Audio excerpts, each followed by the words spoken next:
J'ai été particulièrement touché par The Fabelmans et je vous explique pourquoi.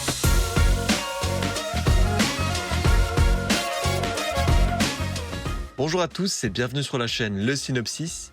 Comme je vous l'avais promis, nous voici avec une nouvelle critique cinéma où je m'attaque aujourd'hui à un pilier du cinéma hollywoodien, j'ai nommé Steven Spielberg.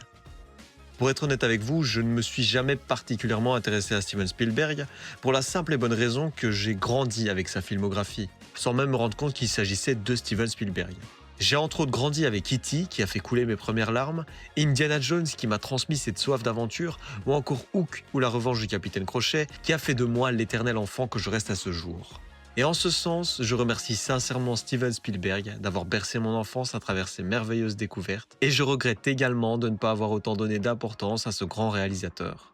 À l'occasion de la sortie de The Fabelmans, que j'ai découvert ici en avant-première ce jeudi 9 février, et qui sortira officiellement en salle le 22 février 2023, j'ai décidé de me renseigner davantage sur la vie du cinéaste. C'est pourquoi je vous proposerai prochainement une vidéo à son effigie, qui reprendra son histoire, sa filmographie et toutes sortes d'anecdotes croustillantes pour tout cinéphile. N'hésitez donc pas à vous abonner afin de ne pas manquer cette prochaine vidéo.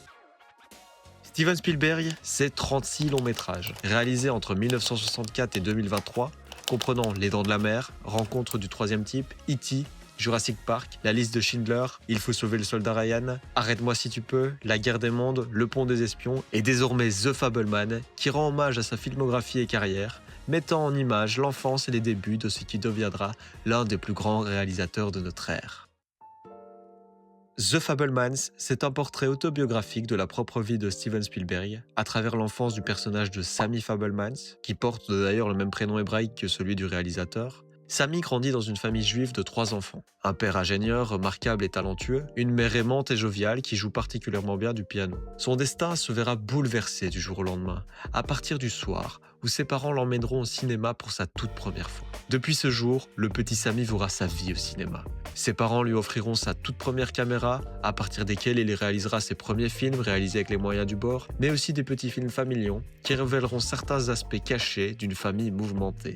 Après Once Upon a Time in Hollywood de Quentin Tarantino, ou dernièrement Babylone de Damien Chazelle, c'est au tour de Steven Spielberg de rendre hommage au cinéma. Il le fait en mettant à la lumière du jour la manière dont il a influencé sa vie et comment le cinéma lui a permis de dénoncer, de mettre en avant certains aspects de son existence, tout en évoquant des confessions personnelles sur sa vie privée et le climat dans lequel il grandit. Mais également, il nous permet de comprendre une partie de ses influences.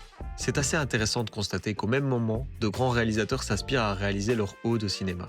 À un moment pourtant où le cinéma hollywoodien ne connaît pas ses meilleures œuvres. Et ce, sans pour autant se marcher dessus.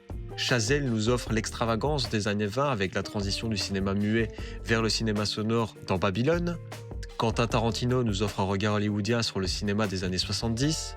Et ici, Steven Spielberg nous offre une vision beaucoup plus personnelle, s'agissant de sa propre expérience et son enfance, entre les années 1950 et 60, puisque le film se déroule en 3 arcs. Sa petite enfance, sa jeune et grande adolescence, et son passage à l'âge adulte. Comme je le mentionnais en début de vidéo, j'ai été particulièrement touché par l'histoire du jeune Sammy. Non seulement en tant que cinéphile, mais également en tant que passionné par la création audiovisuelle depuis mon enfance. Je ne sais donc pas si je serai le plus objectif vis-à-vis de ça, mais pour ma part, j'ai été transcendé par les émotions véhiculées par le jeune Spielberg, lorsqu'il reçoit son premier film au cinéma, ou encore lorsqu'il reçoit sa toute première caméra. Même s'il ne s'agit pas de la totalité de l'intrigue, on saisit très bien à quel point le cinéma est important, je dirais même vital dans la vie du jeune protagoniste. Que dire de la réalisation de Spielberg? Et qui suis-je même pour me permettre de la critiquer? Les incontestables de Spielberg le reconnaîtront bien là, c'est du Spielberg tout craché. C'est un film qui s'apprécie davantage en connaissant sa filmographie, mais qui se savoure tout de même de par le style classique de Spielberg, qui est encore un des derniers aujourd'hui à nous fournir des réalisations de ce style, sans pour autant y perdre sa vivacité. On retrouve également les fameuses plongées contre plongées, mais également des plans intéressants lors de ses premières créations, avec sa toute petite caméra qui valent le coup d'œil. On y retrouve aussi des personnages intéressants qui apportent beaucoup au scénario, malgré une petite présence à l'écran. Sans oublier un humour caractéristique à Spielberg, bien placé, principalement dans les dialogues, qui donne beaucoup de peps au film malgré une certaine longueur par moment, mais j'y reviendrai un peu plus tard. Petite mention spéciale pour la photographie et l'étalonnage des couleurs qui reflètent parfaitement l'Amérique des années 60, de par les températures chaudes avec quelques scènes tantôt western, tantôt désert, nous rappelant ainsi les notes de couleurs retrouvées dans la saga Indiana Jones par exemple. Contrairement à Once Upon a Time in Hollywood ou Babylone que je citais tout à l'heure, j'ai fortement apprécié cette manière d'aborder la passion pour le cinéma d'une manière beaucoup plus intime, en ayant un regard très rapproché sur la vision de l'enfant et l'influence de ses pairs par exemple. C'est en découvrant The Fabelmans qu'on se rend compte que d'autres œuvres, comme Arrête-moi si tu peux ou encore E.T., sont en partie des œuvres autobiographiques. Bien que je ne souhaite pas que ce dernier film soit le dernier de la carrière de Spielberg, qui a déjà 76 ans, c'est pour moi l'un des plus bels hommages qu'il pouvait rendre à sa carrière. Mention spéciale pour le jeu de Gabriel Labelle, qui interprète le jeune Spielberg à la fin de son adolescence. Je l'ai trouvé très sincère dans son jeu, il est parvenu à me faire véhiculer beaucoup d'émotions, et à seulement 20 ans, Gabriel risque de devenir l'une des étoiles montantes du cinéma pour les années à venir. Difficile de critiquer un biopic, encore moins lorsqu'il s'agit d'une œuvre autobiographique, s'agissant de la manière personnelle dont le réalisateur souhaite s'ouvrir sur sa propre expérience de vie. Néanmoins, je pense que ma critique principale portera sur l'attente que j'avais du film. Au regard de sa promotion, des bandes annonces, je m'attendais principalement à découvrir le rapport au cinéma du réalisateur avec ses premières réalisations, comment s'y est-il pris, comment a-t-il appris. Or, il s'avère que le film est beaucoup plus centré sur sa vie familiale, ce que je respecte, même si je m'attendais beaucoup plus à découvrir sa passion cinématographique, telle que ses influences, sa manière d'apprendre en autodidacte. Dans ce sens, je déplore également la faiblesse de son affinité avec le cinéma. Alors oui, on découvre lors d'une première scène, qui est présente aussi dans la bande-annonce, qu'il va pour la première fois au cinéma et que ça le marquera. Néanmoins, pendant la quasi-totalité du film, on évoque à aucun moment une passion pour certains films ou auteurs, ni son inspiration, qu'est-ce qui l'aurait influencé, alors qu'on sait de base qu'il a une forte influence par la télévision ou la publicité.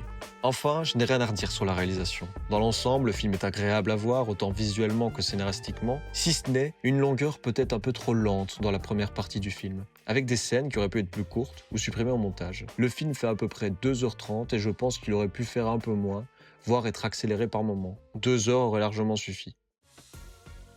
Ça a été un véritable coup de cœur pour moi de découvrir The Fabelmans. Mais je pense que j'ai été fortement influencé par les quelques similitudes que j'ai avec cette passion commune pour la réalisation. C'est un film que je retournerai voir avec grand plaisir à sa sortie le 22 février et je le partagerai autour de moi car j'estime qu'il vaut la peine d'être vu, notamment lorsqu'on s'intéresse particulièrement au cinéma, que ce soit dans le métier, en tant que spectateur ou réalisateur. Je lui laisse la très belle note de 4 étoiles sur 5 et j'ai d'ores et déjà hâte de le redécouvrir. Merci à vous d'avoir regardé cette vidéo jusqu'au bout. N'hésitez pas à me faire part de vos commentaires, mettre un pouce en l'air si ça vous a plu ou un pouce vers le bas si ce n'est pas le cas. On se retrouve très prochainement pour de nouvelles vidéos. N'hésitez pas à vous abonner pour ne pas manquer ça.